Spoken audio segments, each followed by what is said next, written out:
I'm looking at the U.S. stock futures open, and things looks like the Wall Street is going to be a little bit in sympathy with the rest of the European markets. Today, the Dow Jones futures about 0.38% as we speak. That's much worse than it was about 2 hours ago when we put that data together. The S&P futures about 0.42%. Also worse than it was about 2 hours ago. The Nasdaq futures, which you look at 5320, is now reading 5304.75, also getting worse by about another 0.3%, standing 0.51%. But again, it's been a bit of a day with a number of economic and news and corporate data on the market. The Royal Bank of Canada reporting, Foot Locker, Public Service, JCPenney, Trivago, companies reporting today, and they have the home sales data and consumer sentiments numbers out of on Wall Street at about 10 a.m. Eastern. Let's get Jill Malandrino, who is a VOA business correspondent for Channels Television out of New York, to talk to us this morning. Good morning in New York, Jill.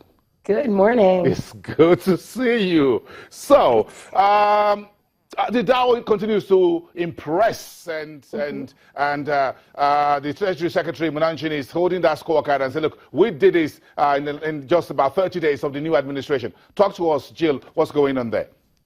Well, you know what, futures are down a bit, and we will see some selling off in the beginning of the session, but we have to take a look at where we came from. Stocks have been up over 13% since the November 8th election as of yesterday's close, managing to climb despite a setback in the industrial materials sector, following reports of a potential delay in a spending package set by the Trump administration, which has been a real tailwind for stocks, as your guest from the DAX had mentioned earlier. Instead, defensive sectors took the lead yesterday, sending markets higher. Healthcare, consumer staples, utilities, they were all up about for the 5th day in a row. That's what led gains, and that's where we saw the boost in the Dow. This has been the story for the last few months, with a different sector taking the lead day to day. That's managing to hold markets at new all-time highs, and what seems to be a daily occurrence for the 29th straight record close for the Dow Jones since the election, even though we're seeing some of a sell-off today. But is there anything that traders are concerned about, perhaps a likely pullback? Well, what they want to see in terms of a pullback is we've seen a tremendous run in stocks. For example, let's look at the financial sector. It's up about 30% since the election. But we're not seeing any of the executive orders put into place yet. So there has not been deregulation. We have not seen a change in taxes yet. So we had a 30% run in those stocks, but we're only seeing about 45% in growth on the balance sheets. So I'm curious to see what's going to happen over the next 2 or 3 quarters in terms of earnings, because this run that we've had is not indicative in the bottom line or the top line. And I think that's really what traders are looking for in terms of getting some volatility back into the market. Finally, Jill, do you think there's any of the earnings or core economic data like the home sales and the consumer sentiment data coming out today that would influence the market moving into next week, the final few trading days of February, kicking us into the month of March? Well, you know what, with earnings winding down, we're going to come into what's called an earnings vacuum. And the focus is really going to be on macroeconomic data and what happens out of the Trump administration.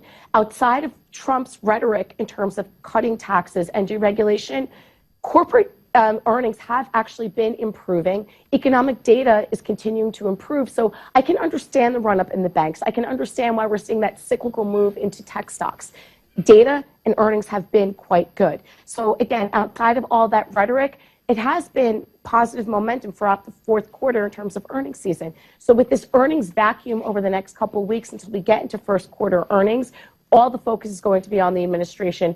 All the focus is going to be on the Fed and everything that's happening from a macro perspective. Jill, we understand you're a little bit under the weather, so do take good care of yourself.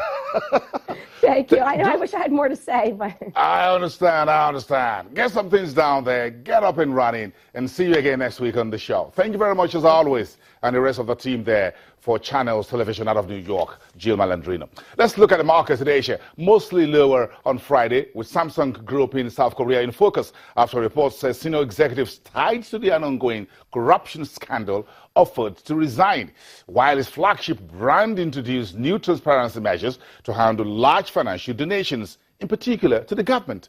The broader benchmark Kospi was down 13.51 points today, while in Hong Kong, the Hang Seng was 0.5% down in the afternoon. Chinese mainland shares were fractionally higher. The Shanghai Composite north of 0.05, and the Shenzhen Composite about 8.9%. The Nikkei 225 finished lower, 87.92 points. So, next month will be the first ever trade and investment private meeting called the Germany-Africa Business Forum, and that has been scheduled to hold in Berlin, the 23rd of March to be precise. That's just about a month from now. A statement issued from Berlin on Friday says the forum looks to capitalize on a wave of interest taken by the German government and companies to increase their engagement with African countries. Germany sees Africa as ripe for investment, from startups to industrial giants. The list of high-level delegates and speakers at the Germany-Africa Business Forum includes a former president of Benin Republic, Boni Yayi, and Nigeria's minister in charge of industry, trade and investment, Mr. Enelama. We'll be back after the break.